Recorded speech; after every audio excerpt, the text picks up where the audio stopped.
Alright, I'm gonna begin this video by answering a question going in that is dumb. Will Overwatch kill TF2? The answer is no. TF2 is still like the top 5 Steam games being played during the entire open beta of Overwatch, so if it didn't dent its numbers when free, it won't dent it when it's $40. So lay that concern to rest and let's get started. Team Fortress 2 is an objective-based, multiplayer-only, first-person shooter.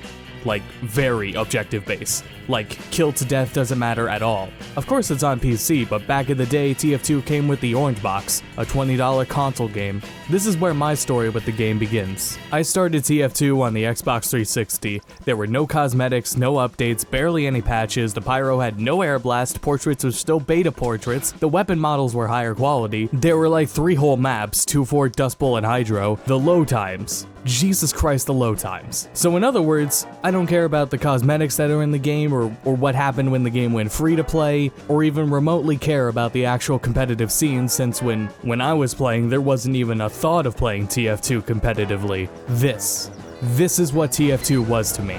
I finally got it on my PC around the time of the Sniper vs. Spy update.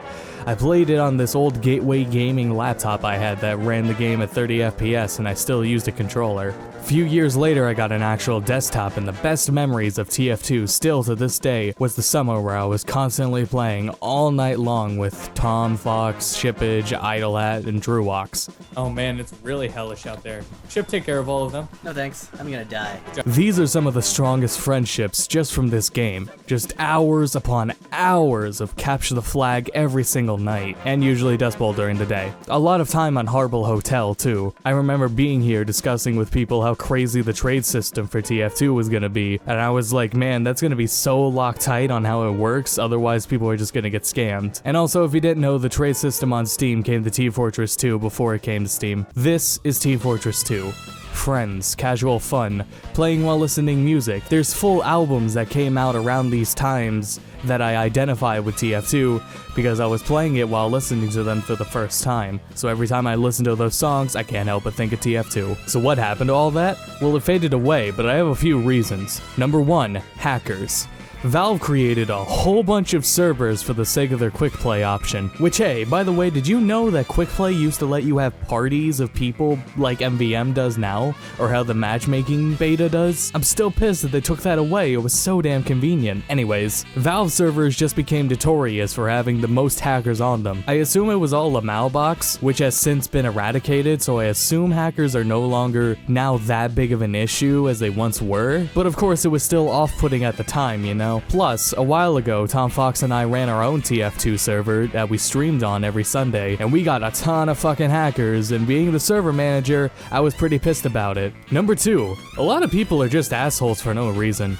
Now this happens in every game, but here's the thing. Usually when people are shit-talking in a game, it's because the game itself isn't captivating to them, so that's their way of having fun. Well, it successfully put me off. The worst I have ever seen of the Team Fortress 2 community is when me and Tom were streaming one Sunday, and there was a charity marathon going on another stream on TF2. And what happened was we had like a few hundred more viewers than them, and there were like a bunch of people that came from that charity stream and started trolling and harassing and spamming our chat. They insulted me, they insulted Tom, and they insulted what we were doing, all because people weren't watching a charity stream. I was furious from this situation. I was so pissed that people were so disrespectful to a charity event to go and give other streamers shit that they weren't, like, that they had more viewers. All we did was have more viewers than them. But at the end of our stream, we sent all our viewers over there and started hosting the charity stream, which was gonna happen anyways because I was very aware of the event beforehand, so I thought it'd be really cool if we hosted them and sent our people over to help them out. Number 3,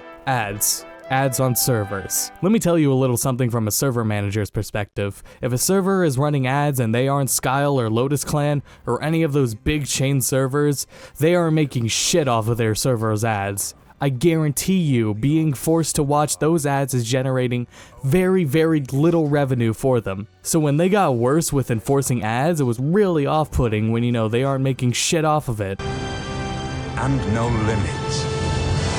Even the concept of ad revenue is gonna die off very soon because it's just so inefficient and doesn't make as much money. Like on YouTube, YouTube Red makes way more money than any revenue for a channel does. But again, Valve handled this. They put servers that did this, I believe, in a lower priority when you went to find a server through Quick Play. Number 4, replays. Valve introduced a cool as hell replay system where you could hit F6 and it would save what happened in the game during your whole life. And you could go right back to any moment in that life. You can edit the camera, the speed and stuff, and even render and upload to YouTube right there. However, Valve didn't fucking support the replay system themselves. When Valve servers first started, they had the replays enabled on them. I believe they came in the same update. Then they stopped having replay support on them, and eventually, barely any servers had them. This was just frustrating. Now this is a time before Shadowplay or anything was as convenient as Shadowplay, but it's like, what's the point of anything cool happening if I can't save the moment? That's really the mentality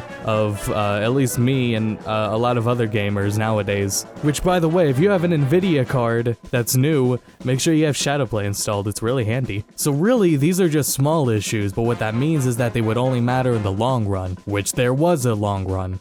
A very long run. A 3,000 hour long run. Eventually, after 3,000 hours, the game's lost its charm. But then Overwatch was announced. Overwatch is an objective-based, multiplayer-only, first-person shooter. Like, very objective-based. Like, kill to death doesn't matter at all.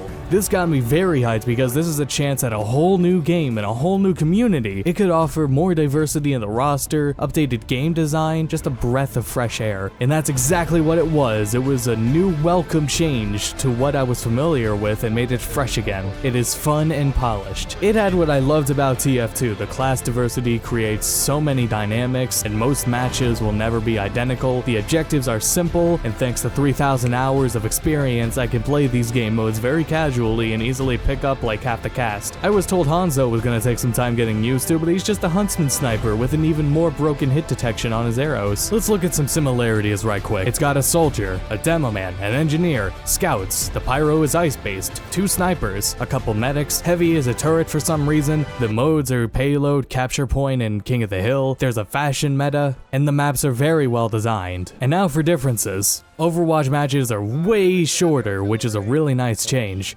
Matches happen fast. There's only 6 people per team, which means class priorities and compositions are even more important and right from the get-go. Your 4 snipers, 3 pyros, 3 spies, and 7 engineers won't fly here. This initially made me feel that Overwatch made TF2 look outdated, since this just felt like better design to have matches be much faster, but really, it's just what happens with this team size limit. So not newer design, but personally, after how long TF2 matches could be, this is a fresh and welcome change. And the biggest difference, and I don't know if people are gonna like it when I say this, Overwatch is a very polished game in comparison to graphics and gameplay. Overwatch actually makes TF2 feel like a free-to-play game to me, which is very strange because the game used to be 20 bucks. Now balance-wise, it's way more paramount in Overwatch, but it still needs some work. TF2 is so chillaxed that its balance isn't even really paramount. So now, I'm spending my time with all of my newer friends and the majority of my first internet friends playing this game and having a blast. And I personally believe it's gonna go on for as long as TF2 did, which was just several years. 3,000 hours. And I've already put 30 hours into Overwatch over the beta weekend and the open beta. Not only is playing with friends great fun, but solo queuing is a relaxing time. This fills the void I thought was gone when TF2 started fading out. It doesn't make me want to go back to TF2, it makes me want to keep playing this new experience. Like, you know how you get that feeling when you're playing something and it makes you wish you were playing something else? It's like that, but not like that. It's an all-new experience I get to spend with my friends, and I'm excited to see what's in the future for Overwatch. So, am I done with TF2? Well, no. It'll always be a part of me. Mostly because I can't uninstall it without fucking up all my files for Hammer and Source Filmmaker. My favorite hero is the scantily clad spider lady that shot Gandhi. Really, like, last minute, both points.